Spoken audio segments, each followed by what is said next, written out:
الحمدللہ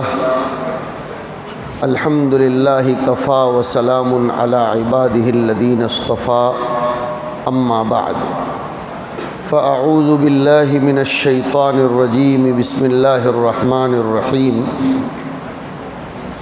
لمسجد اسس علی التقوی من اول یوم احق ان تقوم فیہ رجال یحبون ان یتطہروا واللہ یحب المطہرین وقال اللہ تعالی ما کان للمشرکین ان یعمروا مساجد اللہ شاہدین علی انفسہم بالکفر وقال تعالی وَأَنَّ الْمَسَاجِدَ لِلَّهِ فَلَا تَدْعُوا مَعَ اللَّهِ أَحَدًا وقال اللہ عز وجل إن أول بيت وضع للناس للذي ببكة مباركا وهدى للعالمين صدق الله مولانا العظيم وقال النبي صلى الله تعالى عليه وآله وسلم من بنى لله مسجدا وفي رواية ولو كمفحص قطاط بنى الله له بيتا في الجنة وقال عليه الصلاة والسلام إذا رأيتم الرجل يتعاهد المسجد فاشهدوا له بالإيمان صدق رسوله النبي الأمي الكريم۔ معزز و موقر علماء کرام، حفاظ اعظام، ائمہ مساجد، بھائیوں، دوستوں اور بزرگوں، سب سے پہلے تو ہم اللہ تعالیٰ کی بارگاہ میں کلمات تشکر و امتنان پیش کرتے ہیں کہ اسی نے ہمیں توفیق دی، اسباب اور وسائل خرچ کرنے کی صلاحیت اور جذبہ، ہمت اور حوصلہ اور استقلال اور ثبات قدمی عنایت فرمائی کہ صرف اس محلے کے لوگوں نے، شہر کے لوگوں نے بھی نہیں، صرف محلے کے لوگوں نے بڑھ چڑھ کر حصہ لے کر ایک تاریخی مسجد کا صرف 8 مہینے میں، جس کی سنگ بنیاد 8 مہینے پہلے رکھی گئی تھی، آج تکملہ فرمایا۔ اللہ تعالیٰ اس کا تتمہ بھی فرمائے۔ مجھے یاد ہے آج سے 22-23 سال پہلے کی بات کہ اسی شہر سلوڑ کی جامع مسجد کا بھی کچھ معاملہ ایسا ہی ہوا تھا کہ ہمارے حضرت مولانا غلام صاحب وستانوی دامت برکاتہم نے اس میں ایک خطاب فرمایا اور یہ ارشاد فرمایا تھا کہ سلوڑ کے لوگوں میں اللہ تعالیٰ نے طاقت رکھی ہے، انہی کے پیسوں سے جامع مسجد بنے گی۔ تو شہر سلوڑ کے لوگوں کو سلام پیش کرتا ہوں کہ انہوں نے اپنے علماء کی باتوں کو زمین پر گرنے نہیں دیا، ہاتھوں ہاتھ لے کر جامع مسجد بھی ایسے ہی آنن فانن بن گئی تھی، اس کو بھی زیادہ دیر نہیں لگی تھی، اور اس میں بھی صرف اور صرف شہر سلوڑ کے پیسے لگے تھے۔ اور اس مسجد کا اتہاس بھی کچھ ایسا ہی ہے۔ اس سے سمجھ میں آتا ہے، میں موٹیویٹ کر رہا ہوں، موٹیویشن خالی اسٹیجوں کے ذریعے نہیں ہوتا بلکہ قرآن کریم کی آیات کے ذریعے ہوتا ہے۔ آپ کا حوصلہ بڑھا رہا ہوں کہ مسلمان قوم اور مسلمان امت یہ ثابت کر کے بتاتی ہے اور بتاتی رہتی ہے کہ یہ قوم اگر کسی کام کو ٹھان لے تو پھر وہ کام آنن فانن کر کے بتاتی ہے، اس لیے کہ اس قوم کے ساتھ، اس کے جذبات کے ساتھ، اس کی قربانیوں کے ساتھ، اس کے عزم و حوصلے کے ساتھ اللہ کی توفیق شامل حال ہوتی ہے۔ اور قدم بقدم اسی کو یاد رکھنا چاہیے۔ حضرت ابراہیم اور اسماعیل علیہم السلام نے جب کعبۃ اللہ کی بنیاد رکھی تھی اور ایک مسجد بنائی تھی کعبۃ اللہ کی شکل میں، اس وقت ان دونوں نبیوں نے جو دعا فرمائی تھی، میں آج آپ کو اس دعا کے حوالے سے 2-4 باتیں سناتا ہوں۔ سب سے پہلے تو مسلمانوں کو چاہیے کہ کوئی بھی کام کرنے کے بعد اس کی نسبت اپنی طرف نہ کرے، بلکہ یہ کہے کہ خدا کی توفیق تھی تو ہم کو دینے کا موقع ملا، یہ اس کا احسان ہے کہ اس نے ہمارے پیسے کو مسجد میں لگوایا، ورنہ یہ پیسے چائے، پان، سگریٹ، تمباکو، پارٹی بازی اور فالتو اور فضول خرچوں میں لگ جاتے، لیکن اللہ نے یہ پیسہ ہمارا کار خیر میں لگایا۔ اب اللہ تعالیٰ سے دعا کرنی ہے، اللہ تعالیٰ سے دعا کرنی ہے کہ یہ پیسہ اور یہ خرچ قبول ہو جائے۔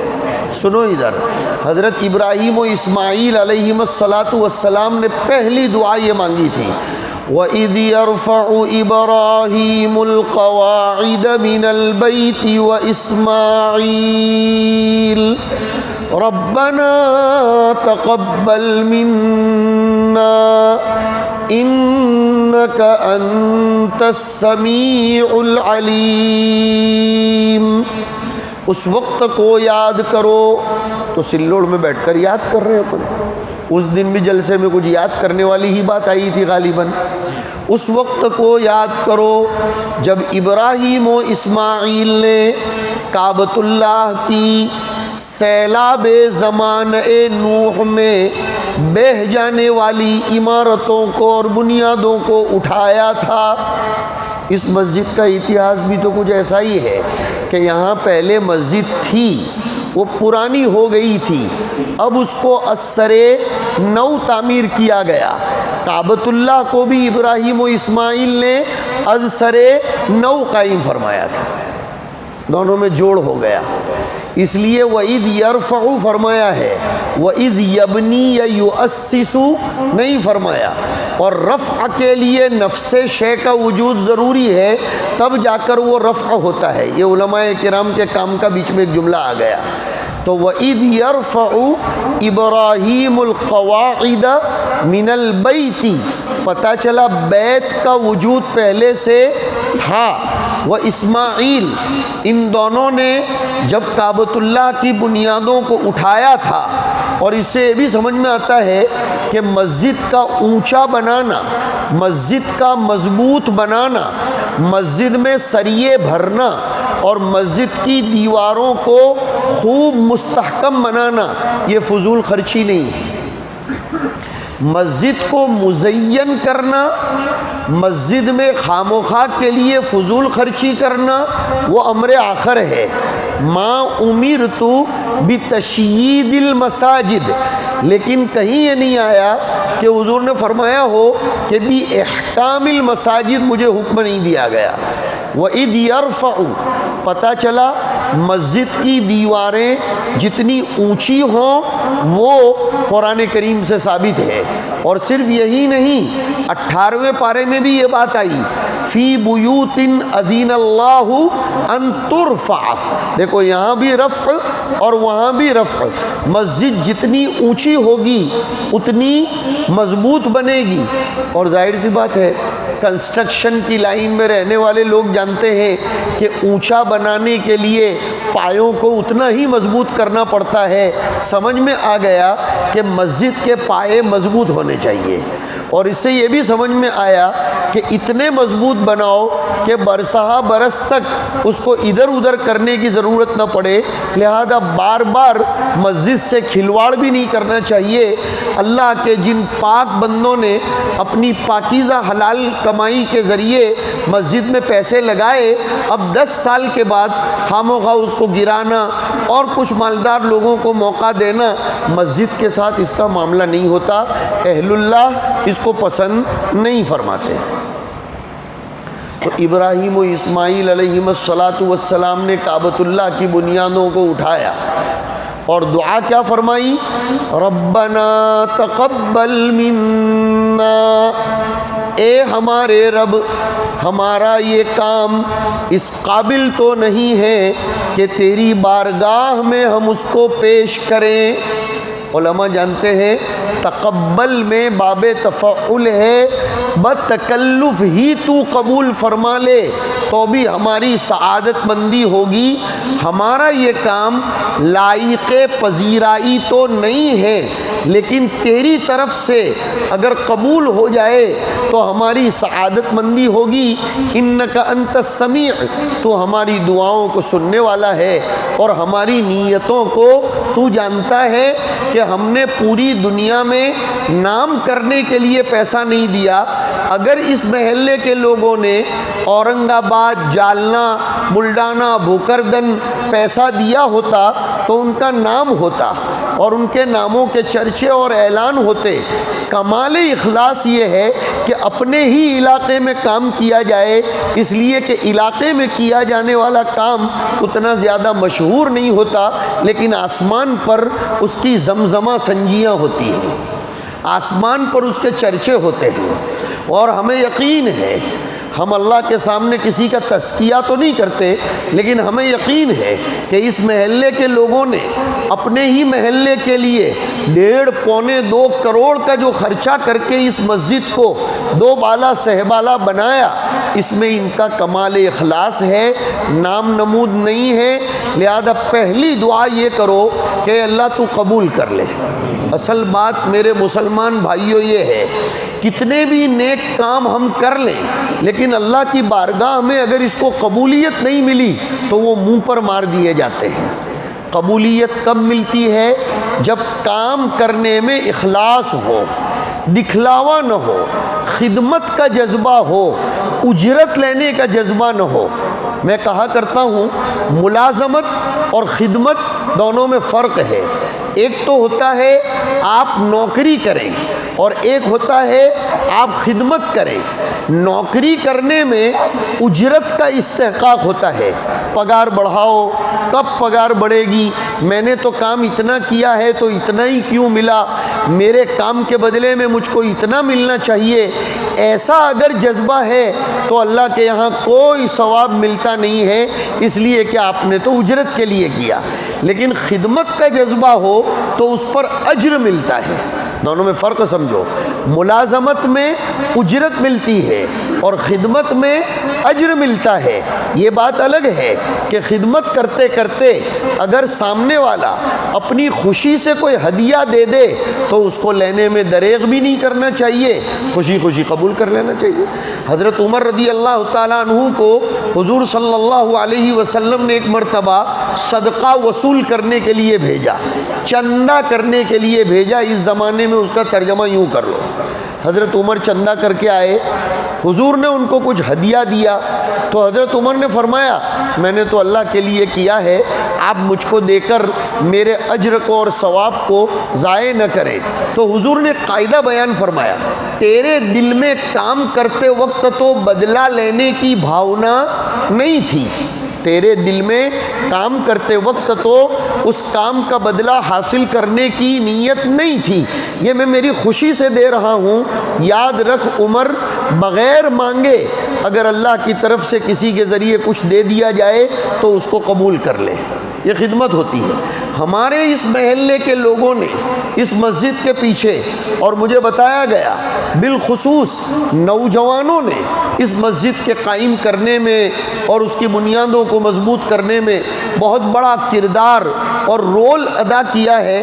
قابل صد مبارکباد، قابل صد ستائش اور قابل صد حوصلہ افزائی ہیں وہ نوجوان جنہوں نے اس میں اپنا سب کچھ لگایا، اور ہمارے وہ ذمہ داران جو 8 مہینے سے تسلسل کے ساتھ اس کو قائم کرنے کے لیے لگے ہیں۔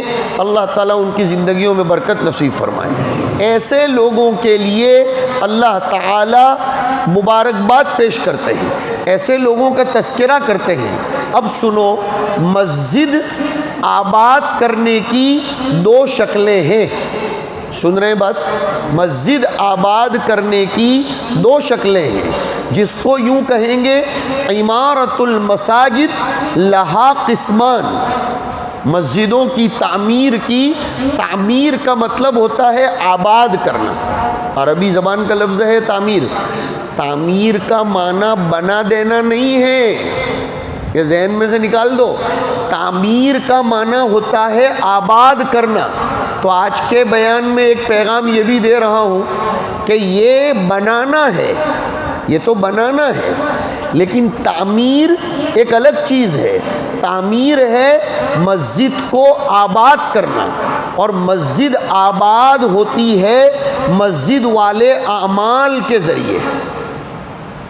اسی لیے قرآن کریم میں آیا اجعلتم سقایۃ الحاج وعمارۃ المسجد الحرام کمن آمن باللہ والیوم الآخر الی آخر الآیت۔ اے لوگو، اگر تم نے حاجیوں کو پانی پلایا، اگر تم نے روزے داروں کے لیے سبیل لگائی، مسجدوں کو بنا دیا، لیکن اس کا درجہ وہ نہیں ہے جو اللہ پر ایمان رکھنے کا اور مساجد کو آباد کرنے کا ثواب ہے۔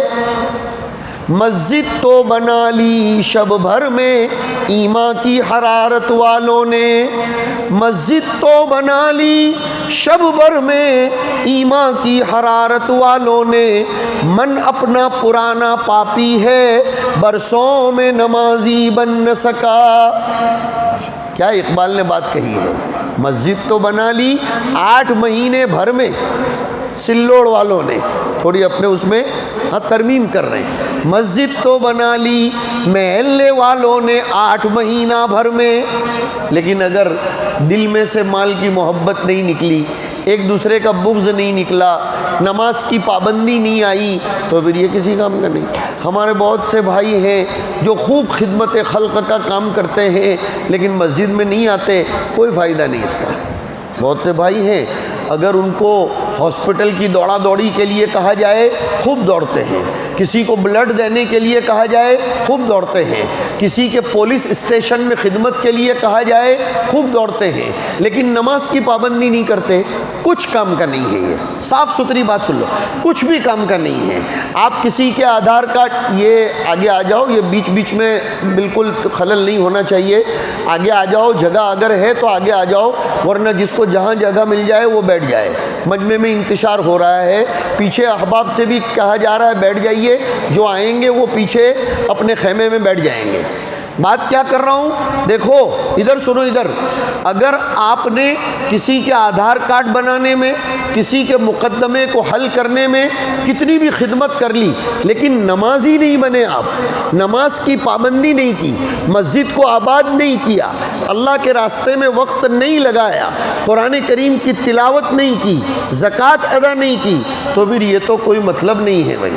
بہت سے لوگ یہی سمجھتے ہیں کہ اب کیا ہے، اب نماز کی پابندی کبھی کبھی ہو جاتی ہے، نہیں ورنہ تو لوگوں کے لیے دن بھر ہاسپٹلوں کے چکر کاٹتا ہوں۔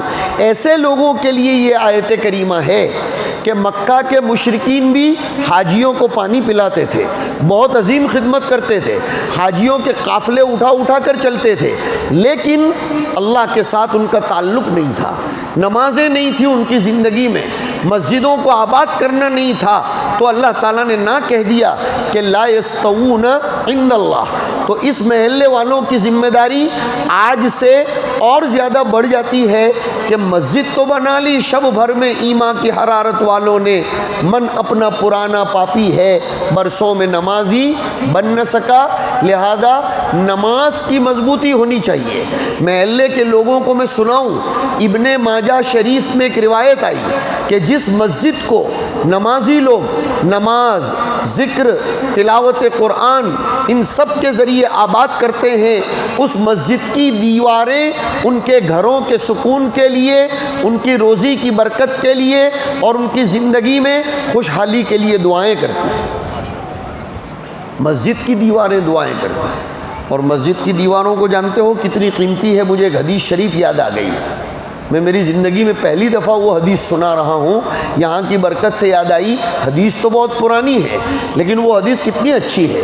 ابو داؤد شریف کی کتاب المساجد میں ایک روایت آئی کہ مسجد کے ساتھ اگر کسی کنکر کو بھی نسبت ہو گئی، مسجد کے ساتھ اگر کسی چھوٹے سے کنکر کو بھی نسبت ہو گئی، اب اگر کوئی آدمی اس کنکر کو اٹھاتا ہے تو وہ کنکر ہاتھ جوڑ کر کہتا ہے کہ اللہ کے واسطے مجھ کو یہاں سے مت ہٹاؤ، اس لیے کہ میری نسبت مسجد کے ساتھ ہو گئی۔ یہ حدیث شریف میں ہے۔ تو مجھے بتلائیے جس انسان کی نسبت مسجد سے ہو گئی، اب اگر اس انسان کو مرنے کے بعد جہنم میں ڈالا جائے تو مسجد ہاتھ جوڑ کے کہے گی اے اللہ یہ میرے آستانے کا غلام تھا، خدا کے واسطے اس کو جہنم میں مت ڈال، اللہ اس کی زندگی کو برباد مت فرما۔ اور اللہ کے یہاں ان سب چیزوں کو بھی زبان دی جائے گی۔ ہاں بے جان چیزیں بھی تو آواز کرتی ہیں، کائے کو سوال کرتے ہو علماء اور دعوت کے ساتھیوں کے اوپر کہ یہ لوگ ایسے ہی ہوا میں فائرنگ کرتے ہیں کہ پتھر بھی بولیں گے، یہ سب بولیں گے، یہ گھڑی جس میں کیا جان ہے؟ گھڑی میں کوئی جان ہے؟ سیل ڈالے بولنا شروع کر دیتی ہے۔ موبائل میں کیا جان ہے؟ پھر بھی وہ بولتا ہے، اس کے بولنے پر تو کوئی اعتراض نہیں۔ اور جب قرآن اور حدیث کہتے ہیں کہ قیامت کے دن چمڑی بھی بولے گی، پتھر بھی بولیں گے، اور جس جگہ پر سجدہ کیا ہے وہ جگہ بھی بولے گی، تو اعتراض ہو جاتا ہے۔ نہیں، مسجد کے جس خطے پر سجدہ کیا ہوگا وہ خطہ بھی قیامت کے دن گواہی دے گا۔ اسی لیے اور ایک بات یاد آئی، شاہ ولی اللہ رحمۃ اللہ علیہ نے ایک حدیث شریف کی شرح میں لکھا، ایک حدیث میں آتا ہے کہ تم میں سے کوئی آدمی مسجد میں اپنی جگہ فکس نہ کر لے۔ عجیب روایت آئی کہ تم میں سے کوئی آدمی مسجد میں اپنی جگہ فکس نہ کر لے۔ کچھ لوگ مسجد میں بھی دادا گیری کرتے ہیں کہ میری جگہ ہے، تیرے باپ کی جگہ ہے کیا؟ ہاں کیا کہتا ہے میری جگہ ہے؟ یہ غلط بات ہے، حدیث میں منع کیا گیا ہے۔ ہاں میں آپ کو سناتا ہوں، امام کے پیچھے کی جگہ لقمہ دینے والے کی صلاحیت رکھنے والے کے لیے فکس ہے، یہ الگ چیز ہے۔ ہر نماز میں، ناٹ اونلی فار رمضان، حضور صلی اللہ علیہ وسلم نے ایک روایت میں فرمایا لِيَلِيَنِّي مِنْكُمْ أُولُو الْأَحْلَامِ وَالنُّهَى ثُمَّ الَّذِينَ يَلُونَهُمْ ثُمَّ الَّذِينَ يَلُونَهُمْ۔ بلکہ ایک روایت میں یوں آتا ہے کہ امام کے پیچھے ایک چھوٹے بچے نے صحابی رضی اللہ تعالیٰ عنہ سے قول باندھ دیا، تو حضرت ابی ابن کعب رضی اللہ تعالیٰ عنہ نے آ کر اس کے پیچھے سے گدی پکڑ کر اس کو سائڈ پر کر دیا اور خود کھڑے ہو گئے۔ اب وہ جو بچہ تھا سلام پھیرنے کے بعد اسے گھور کر دیکھنے لگا حضرت ابی ابن کعب کو۔ حضرت ابی ابن کعب نے فرمایا لا یسؤک یا فتح، اے نوجوان تجھے برا نہیں لگنا چاہیے، یہ وہ وصیت ہے جو حضور نے ہم سے لی ہے کہ حفاظ اور علماء پہلی صف میں رہیں گے۔ کیوں؟ اگر امام کی نماز میں کوئی گڑبڑ ہو گئی، کچھ لقمہ دینا پڑا، تو کوئی عوام تھوڑے آئیں گے لقمہ دینے کے لیے، اور وہ تھوڑے نماز پڑھانے کے قابل ہوں گے، وہ ایک الگ بات ہے۔ ورنہ مسجد میں کسی کو کوئی جگہ اپنی فکس نہیں کرنی چاہیے۔ اس کی ایک وجہ شاندار لکھی بزرگوں نے، کہ بہت دھیان سے سنو بات کو، میں انشاءاللہ 2:30 سے پہلے ختم کر دوں گا، اس سے اوپر بالکل نہیں جاؤں گا، اس لیے کہ مجھے معلوم ہے آپ حضرات کے طعام کا مسئلہ باقی ہے، صرف آپ کا نہیں میرا بھی باقی ہے۔ ہاں تو عرض کیا کر رہا ہوں، بالکل ٹینشن نہ لیں، لیکن کچھ ضروری باتیں مسجد کے بارے میں ذہن میں اللہ تعالیٰ ڈال رہے ہیں، اس کو سن لو۔ مسجد میں کوئی ایک جگہ کو نماز کے لیے فکس کر لینے سے آدمی اس جگہ کا عادی بن جاتا ہے، عادی۔ اور اسلام یہ کہتا ہے عادت اور عبادت کے درمیان فرق کرو۔ کیا مطلب؟ اس کی ذرا تشریح کرتا ہوں۔ اگر آپ کو اپنے گھر میں ایک ہی جگہ پر لیٹنے کی اور آرام کرنے کی عادت بن جائے نا، تو پھر ذرا جگہ بدلتی ہے شکایت آتی ہے کہ مجھے نیند نہیں آئی۔ تو ایسے ہی ایک آدمی مسجد میں اگر اپنی جگہ فکس کر لیتا ہے نا، تو پھر کبھی آگے پیچھے ہوا اور دوسری جگہ پر نماز پڑھے گا تو نماز میں اس کا دل نہیں لگے گا۔ ہمارے جیسے بنو، ہمارے جیسے، جہاں گئے رات ہوئی نیند آ گئی، اس لیے کہ ہماری کوئی جگہ فکس ہی نہیں ہے، چلتے پھرتے مسافر لوگ ہیں۔ ہاں کل ناندیڑ میں تھے تو آج سلوڑ میں سوئے، تو کل گجرات کے پانولی میں ہیں تو پرسوں سورت میں ہیں تو ترسوں جتالی میں ہیں، اللہ ہی بہتر جانے، اور ایک دن آئے گا کہ قبر میں چلے جائیں گے۔ ہاں، ہر جگہ اطمینان کی نیند آ جانی چاہیے. تو ہر جگہ آدمی کو اطمینان نماز میں لگنا چاہیے. ایک جگہ فکس ہو جائے گی تو وہ عادت بنے گی، عبادت نہیں بنے گی. یہ فرق. دوسری وجہ جس کی وجہ سے میں نے گاڑی پٹری پر سے اتاری ہے، شاندار بات کہی. ارے کتنی پیاری بات ہے. اگر آپ اسی جگہ پر نماز پڑھتے رہو گے، فجر بھی یہاں، ظہر بھی یہاں، عصر بھی یہاں، مغرب بھی یہاں، عشاء بھی یہاں، جمعہ بھی یہاں، عید بھی یہاں، تو قیامت کے دن آپ کی نماز کی گواہی دینے والا زمین کا ایک ٹکڑا بنے گا. لیکن فجر یہاں پڑھی، ظہر وہاں پڑھی، عصر وہاں پڑھی، مغرب وہاں پڑھی، عشاء وہاں پڑھی، تو قیامت کے دن گواہی دینے والے ٹکڑے کئی ایک بن جائیں گے. اب مجھے بتاؤ، جس مقدمے میں ایک گواہ ہو اور دوسرے مقدمے میں دسیوں گواہ ہوں تو کون سا مقدمہ مضبوط بن جاتا ہے؟ دسیوں گواہ ہوں. اس لیے الگ الگ جگہوں پر نماز پڑھا کرو. غالباً اسی طرف حضور نے اشارہ فرمایا کہ فرض نماز جہاں پڑھو وہاں سنت مت پڑھا کرو، تھوڑے ہٹ جاؤ. اللہ یہ کہ ابھی لوگوں کی رکعت گئی ہو اور کھڑے ہوں. عرض یہ کر رہا ہوں کہ پہلی دعا سلوڑ والوں کو یہ کرنی چاہیے، اے اللہ ہم نے تو ایک نذرانہ عقیدت و محبت تیری خدمت میں پیش کر دیا کہ اتنی بڑی مسجد بنا لی، ربنا تقبل منا. اچھا، بنا دینے کے بعد آباد ہونا ضروری ہے. دیکھو ہمارے یہاں گجرات میں بڈھے لوگوں سے میں نے ایک چیز سیکھی، یہاں وہ سننے کو نہیں ملتی، لیکن ہمارے یہاں میں نے ایک چیز سیکھی. جب کسی بوڑھے کو آپ یہ کہیں نا کہ حاجی صاحب میں نے یہ نیا مکان بنایا ہے، تو بوڑھا کیا کہتا ہے؟ اللہ تعالیٰ آپ کو استعمال کرنا نصیب کرے. سیدھی سادی دعا ہے، لیکن اس میں کتنی معنویت پائی جاتی ہے.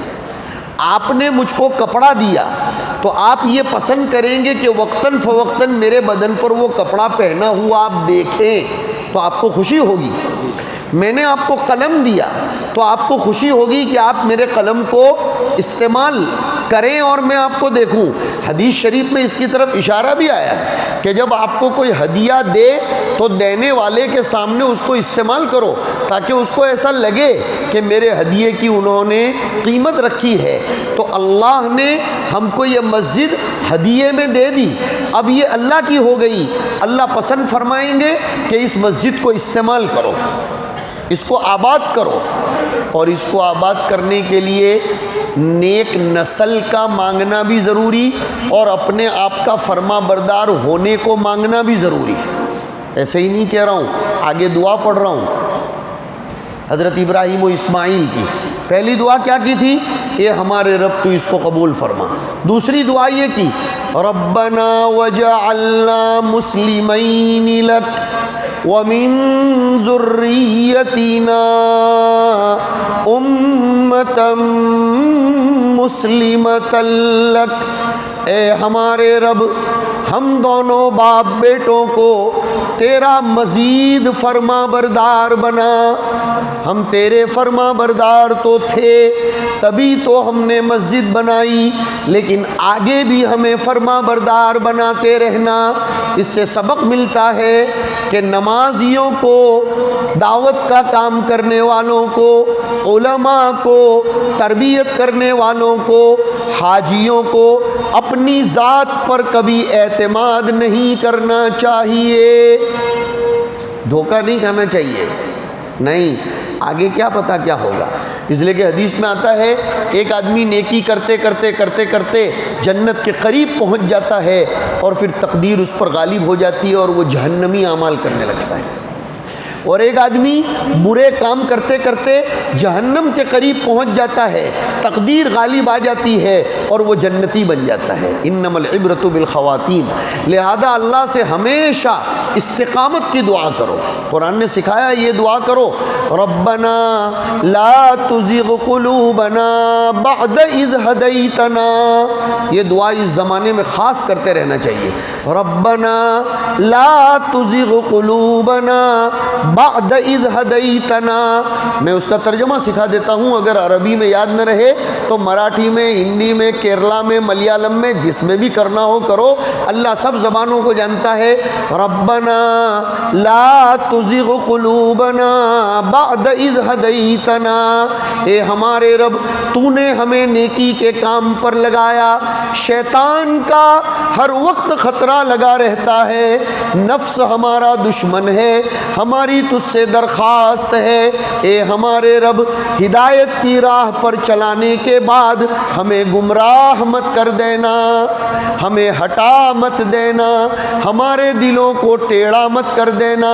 وَهَبْ لَنَا مِن لَّدُنكَ رَحْمَةً، اس لیے حضرت ابراہیم و اسماعیل نے دعا فرمائی، ربنا وَاجْعَلْنَا مُسْلِمَيْنِ لَكَ، اے اللہ ہم دونوں باپ بیٹوں کو تیرا سچا پکا فرما بردار آگے بھی بنا کر رکھنا۔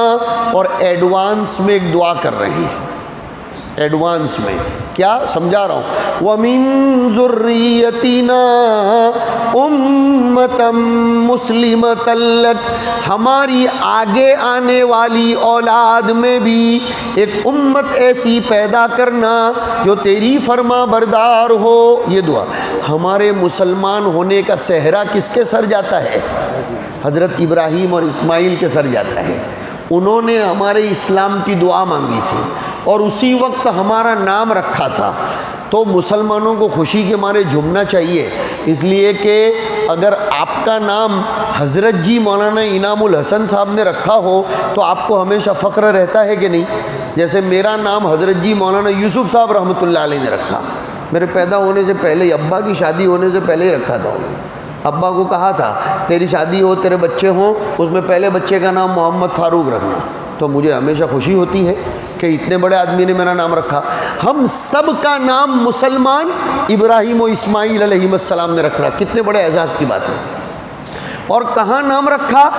اگر کسی کا نام کعبۃ اللہ میں بیٹھ کر رکھا جائے تو وہ خوشیوں کے مارے جھومتا رہتا ہے۔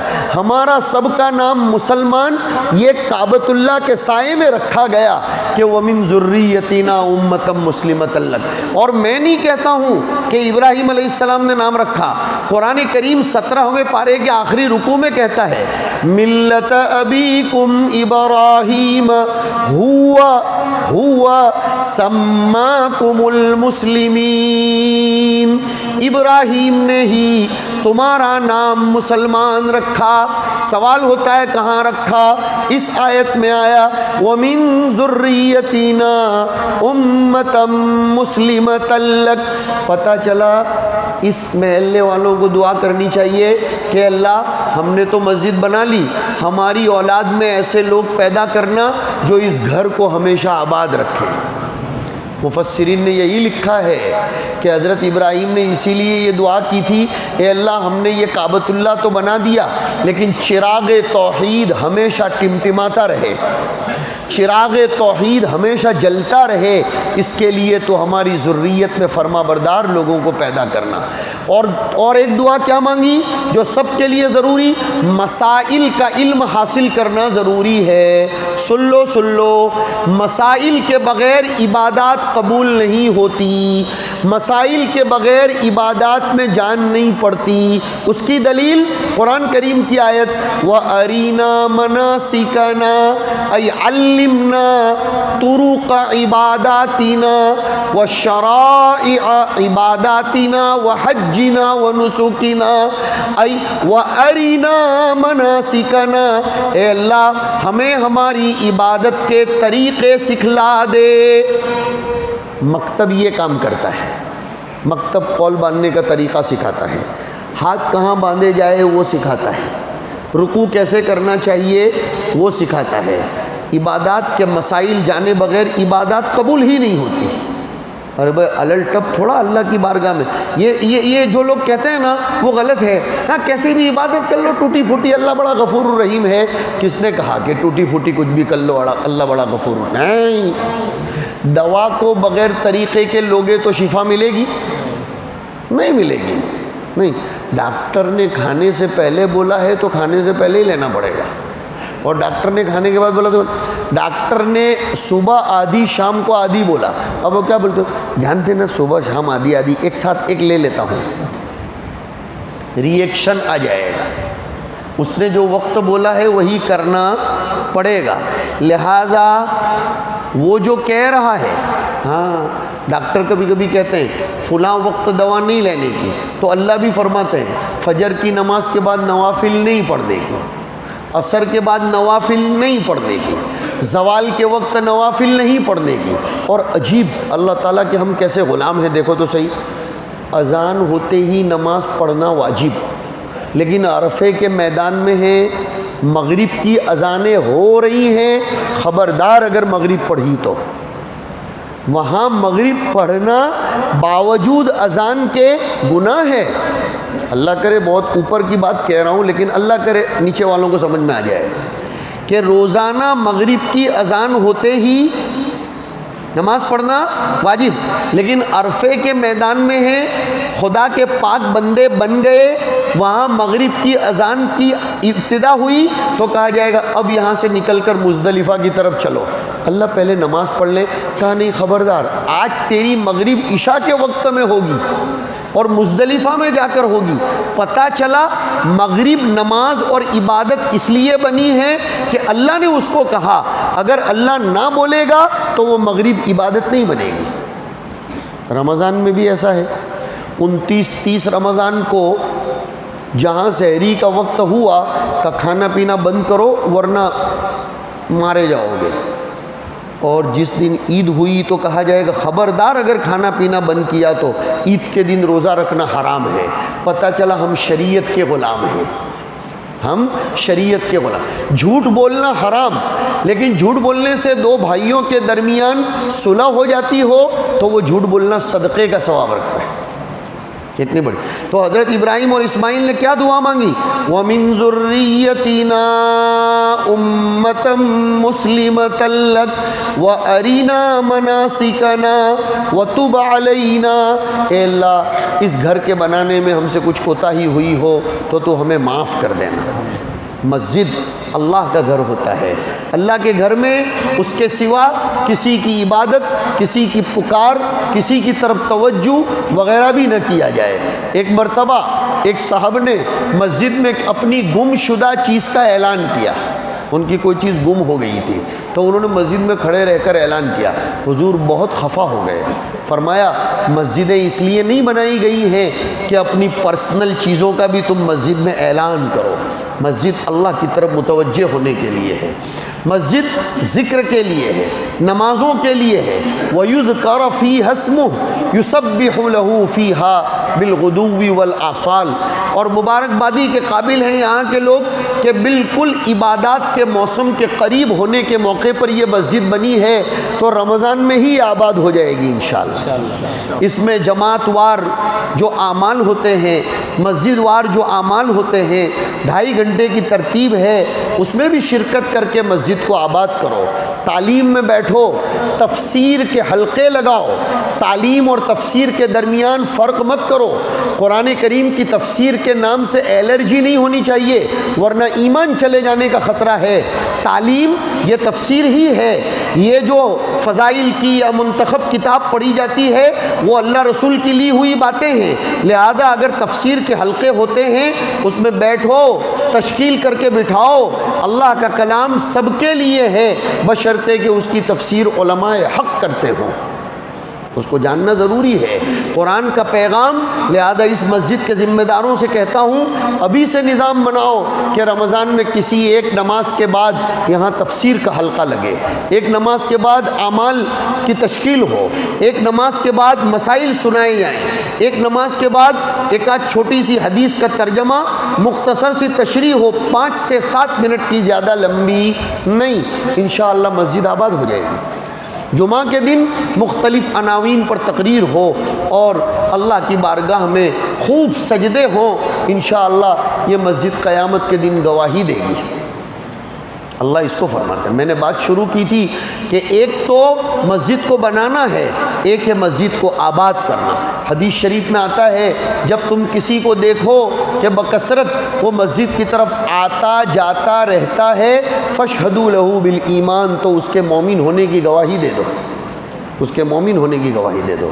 اور وہ جو آیت میں نے پڑھی تھی اس میں فرماتے ہیں اللہ انما یعمر مساجد اللہ من آمن باللہ والیوم الآخر، اللہ کے گھروں کے آباد کرنے کی ہمت تو انہی میں ہوتی ہے جو اللہ اور آخرت کے دن پر ایمان رکھتے ہوں، نماز کے پابند ہوں، زکوٰۃ دیتے ہوں اور سوائے خدا کے کسی سے ڈرتے نہ ہوں۔ قرآن نے ایسے لوگوں کے بارے میں ایک سند دی، ایک سرٹیفکیٹ دیا کہ ایسے لوگ ہدایت یافتہ لوگوں میں سے۔ اس زمانے میں ہمارے لیے ضروری ہے مساجد سے اپنے رشتے کو مضبوط کرنا۔ جو لوگ گھروں میں پڑے رہتے ہیں وہ ایسی بکری کے مانند ہے جو ریوڑ سے الگ ہو۔ حدیث شریف پیش کر رہا ہوں، کیا فرمایا حضور صلی اللہ علیہ وسلم نے کہ اگر ایک آدمی با جماعت نماز پڑھتا رہتا ہے تو شیطان اس کے اوپر حملہ نہیں کرتا، اور ایک آدمی الگ تھلگ ہی رہتا ہے تو یہ ایسا ہے جیسے بھیڑیا بکریوں کے پورے ریوڑ پر حملہ نہیں کرتا، لیکن کوئی بکری الگ سے مل جائے تو اس لیے میرے بھائیوں اللہ کی طرف متوجہ ہو جاؤ، اور جو کچھ حالات آتے ہیں اس کو اپنے سدھار کے لیے سمجھو۔ آخری واقعہ بیان کر کے دعا کر دیتے ہیں مختصراً۔ ایک بہت بڑا عقل مند آدمی اوپر چڑھا ہوا تھا ٹیریس پر، اس کو کچھ ضرورت پڑ گئی چوتھے پانچویں منزلے پر کچھ منگوانے کی۔ نیچے کچھ لیبر کام کر رہے تھے، مزدور۔ اس نے ان کو آواز دی، بہت اچھی بات سنا رہا ہوں، اوپر والے نے نیچے والے کو آواز دی، ارے بھائی سن مجھے فلاں چیز کی ضرورت ہے۔ نیچے والوں نے کوئی دھیان نہیں دیا۔ وہ ہوشیار تھا، اس نے 50 روپے کی نوٹ پھینکی کہ شاید اس بہانے یہ لوگ اوپر دیکھیں گے، لیکن نیچے والا اور ہوشیار تھا، فوق کل ذی علم علیم۔ ہاں کہا ہے نا کہ کسی جنگل کو خالی مت سمجھو، شاید کہ شیر ببر سویا ہوا ہو۔ تو 50 کی نوٹ پھینکی، وہ مزدور نے 50 کی نوٹ لی، جیب میں ڈالی، لیکن اوپر نہیں دیکھا۔ تو اس اوپر والے نے پھر 500 کی نوٹ ڈالی، شاید اب تو دیکھے گا۔ وہ ہوشیار تھے، 500 کی نوٹ بھی جیب میں رکھی نہیں۔ اب وہ اوپر والے نے سوچا اس کو میری طرف متوجہ کیسے کروں، تو وہ اوپر والے نے چھوٹی سی کنکر اس کے سر پر اوپر سے ماری، تو اس نے دیکھا۔ اللہ والوں نے لکھا ہے کہ اللہ تعالیٰ کبھی کبھی نعمتیں دیتا رہتا ہے، بندہ اس کو نہیں دیکھتا، تو اللہ کوئی مصیبت بھیج دیتا ہے تاکہ اس بہانے تو بندہ اللہ کی طرف نظر کرے۔ تو یہ جو ہمارے اوپر حالات آ رہے ہیں نا، اس کو برا مت مانو، یہ اوپر والے کی طرف متوجہ کرنے کے لیے ہے، یہ اوپر والے کو دیکھنے کے لیے ہے، لہذا گھبرانے کی ضرورت نہیں ہے۔ عقابی روح جب بیدار ہوتی ہے نوجوانوں میں، عقابی روح جب بیدار ہوتی ہے نوجوانوں میں، نظر آتی ہے انہیں اپنی منزل آسمانوں میں۔ ہاں تو آسمانوں میں ہماری منزلیں ہیں، ہم تو شاہین ہیں، ہمارا بسیرا پہاڑوں پر ہوتا ہے، ہمارا عزم اور حوصلہ مضبوط ہونا چاہیے۔ اخیر میں پھر دل سے دعا کرتا ہوں، مبارکباد پیش کرتا ہوں، اللہ تعالیٰ آپ کے جذبات کو قبول فرمائے، اور اس مسجد کے جو ذمہ داروں نے اور یہاں کے ہمارے نوجوانوں نے خدمت کی، اللہ انہیں بے انتہا قبول فرمائے، اور حق تعالیٰ شانہ ایسے ہی دینے کا جذبہ ہمیشہ باقی رکھے، اور مسجد کو آباد کرنے والے اعمال کرنے کی توفیق نصیب فرمائے۔ وآخر دعوانا ان الحمد للہ رب العالمین۔